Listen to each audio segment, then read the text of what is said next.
Hello students, good morning. कक्षा 10 विषय गणित, आपका स्वागत है आदर्श हिंदी विद्यालय में। प्रकरण नंबर 8 त्रिकोणमिति का परिचय, सेशन नंबर 4, प्रश्नावली 8.1 का आज सवाल करेंगे। सवाल नंबर है हमारा 8वां। सवाल का नंबर है 8। 8वां सवाल है हमारा,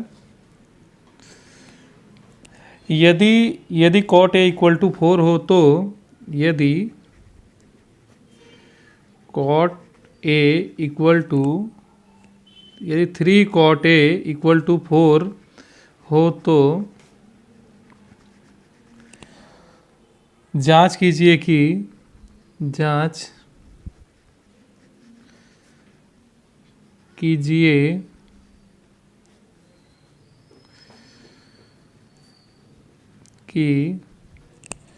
1 माइनस 10 स्क्वायर ए अपॉन में 1 plus 10 square A equal to sine square A cos square A minus sine square A, cos square A minus sine square A. तो स्टूडेंट्स, हम लोगों को इसमें 3 cot A इक्वल टू 4 हो तो जांच करना है कि ये दोनों का मान जो है बराबर है। ठीक है, तो चलिए हम लोग सॉल्व करते हैं। एक डायग्राम बना लेते हैं पहले हम लोग। ये है समकोण त्रिभुज। यहाँ cot A की बात किया गया है तो cot A एक न्यून कोण है, इसलिए cot A का जो मान है A जो है यहाँ पे हो सकता है या तो यहाँ पे हो सकता है। यहाँ पे 90 डिग्री है, यहाँ cot A नहीं हो सकता है, इसलिए चलिए हम A इधर लेते हैं, B ले लिए इधर और C ले लिए। ठीक है, अब यहाँ पे लिखेंगे cot A इक्वल टू 4/3 हो जाएगा। ठीक है, तो वैल्यू ऑफ cot A 4/3 है, तो हम लोग तो जानते हैं कि जो cot A का फॉर्मूला होता है वो आधार बटे कर्ण होता है। तो ये A इधर है, तो इसका मतलब ये है कि इसके सामने वाली भुजा ये लंब होगी, ये आधार होगी, और ये तीसरी भुजा जो है ये कर्ण होगी। ठीक है, यहाँ पे हम लोग लंब जो है, आधार जो है और कर्ण जो है उसका उपयोग करके cot A का जो मान है वो ज्ञात करेंगे। cot A का फॉर्मूला बनेगा आधार बटे लंब, तो इसका मतलब हो जाएगा AB बटे में BC, इसलिए AB बटे BC इक्वल टू 4/3 हो जाएगा। ओके स्टूडेंट्स, इसलिए आपका ये देखो AB का मान हो गया आपका 4 और BC का मान हो जाएगा आपका 3। BC इक्वल टू हो गया 3। यहाँ पे AB का जो मान है 4 हो गया, ये 3 हो गया, इसका मान निकालना है तो यहाँ लिखेंगे त्रिभुज ABC में एंगल B बराबर 90 डिग्री। 90 डिग्री आ गया तो पाइथागोरस प्रमेय लग जाएगा, इसलिए पाइथागोरस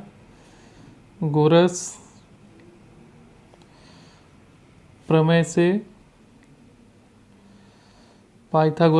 से तो पाइथागोरस का प्रमेय लगेगा तो AB square plus BC square equal to AC square हो जाएगा। ओके स्टूडेंट्स, इसलिए देखिए AB स्क्वायर मतलब कितना, 4 का स्क्वायर हो गया, BC स्क्वायर मतलब कितना, 3 का स्क्वायर हो गया, इक्वल टू AC स्क्वायर, इसलिए 16 plus 9 equal to AC square. इसलिए हम लोग यहाँ पे लिखेंगे AC स्क्वायर इक्वल टू 25, और इसलिए AC इक्वल टू 5। अभी AC की वैल्यू हमको मिल गई है। अब हम लोग क्या करेंगे, साइन कॉस और टेन की वैल्यू निकालेंगे। तो यहाँ लिखेंगे साइन ए का फॉर्मूला आपको मालूम है, लंब बटे कर्ण होता है। ये त्रिकोणमितीय अनुपात में हम लोगों ने देखा था, साइन ए बराबर लंब बटे में कर्ण। तो लंब जो है हमारा क्या है, BC है, कर्ण जो है AC है, इसका मतलब हो जाएगा BC बटे में AC बराबर, तो BC बटे में AC, तो ये 3 है, ये 4 है, तो कर्ण का मान हम लोगों ने निकाला 5 है, तो ये हो जाएगा 3/5। सेम ऐसे ही cos A बराबर क्या हो जाएगा, आधार बटे कर्ण, इसलिए cos A जो होगा आपका AB बटे में AC हो जाएगा, AB बटे में AC हो जाएगा। तो AB बटे में AC इक्वल टू कितना हो जाएगा, 4/5। सेम ऐसे ही आपको tan निकालना है। tan a की जो वैल्यू है, tan a इक्वल टू आपका हो जाएगा, देखो tan a लंब बटे में आधार होता है, तो यहाँ पे 3/4 हो जाएगा, अर्थात BC बटे में AB हो जाएगा। BC बटे में AB बराबर हो गया 3/4। ओके स्टूडेंट्स, अब हम सवाल की तरफ जाते हैं कि जो सवाल में हमको प्रूफ करना था, हमको सवाल में प्रूफ करना था कि LHS लेना है। LHS हो जाएगा हम लोग का 1 - tan स्क्वायर A अपॉन में 1 + tan स्क्वायर A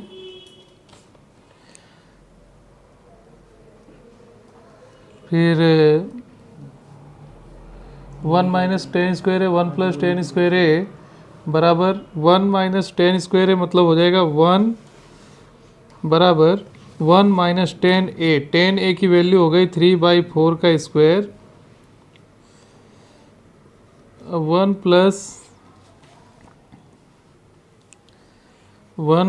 3/4 का स्क्वायर हो जाएगा बराबर 1 - 9/16, 1 + 9/16।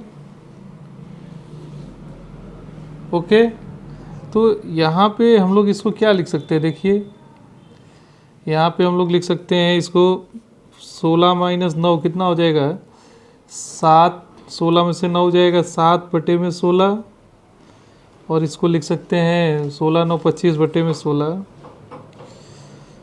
16 16 कैंसिल बराबर 7 बटे में 25। ये हो जाएगा इक्वेशन नंबर 1। ठीक है, अब सेम ऐसे ही हम लोग इसका क्या करेंगे, RHS सॉल्व करेंगे। RHS ले लेते हैं इसका। RHS हो जाएगा हम लोगों का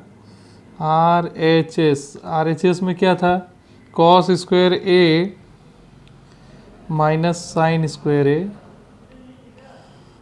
तो बराबर ये लिखेंगे। देखो cos की वैल्यू कितनी है, तो cos की वैल्यू हम लोगों ने देखा यहाँ पे जो cos था 4/5 है, तो हम लोग इधर लिखेंगे normally 4/ sign square A। Sign square A की वैल्यू कितनी हो जाएगी 3/5 बराबर 16 बटे ये कितना हो जाएगा 25 माइनस 9 बटे में 25 हो जाएगा बराबर 16 में से 9 गया 7/25 हो जाएगा। तो ये हो गया इक्वेशन नंबर 2। तो स्टूडेंट्स आपने देखा कि इक्वेशन 1 और इक्वेशन 2 दोनों वैल्यू क्या आ रही है, बराबर आ रही। तो हम यहाँ लिखेंगे समीकरण 1 बराबर 2। ठीक है, समीकरण 1 और 2 का मान बराबर आ गया, इसलिए लिखेंगे LHS बराबर RHS। दोनों का मान कैसा हो गया, बराबर हो गया, इसलिए हम लोग लिख सकते हैं 1 - tan square A equal to 1 + tan square A equal to cos square A minus sine square A। चलिए ये सवाल हमने सॉल्व किया है। इसी प्रकार से सिद्ध करने वाले जो दूसरे सवाल हैं आप सॉल्व की करना, और यही रीति का उपयोग होता है इस प्रकार के सवालों को हल करने के लिए। इस पीरियड में हम लोग इतना ही करेंगे, आगे वाले पीरियड में इसके नेक्स्ट दूसरे सवाल जो हैं उसकी चर्चा करेंगे, उसको हल करेंगे। तब तक के लिए धन्यवाद।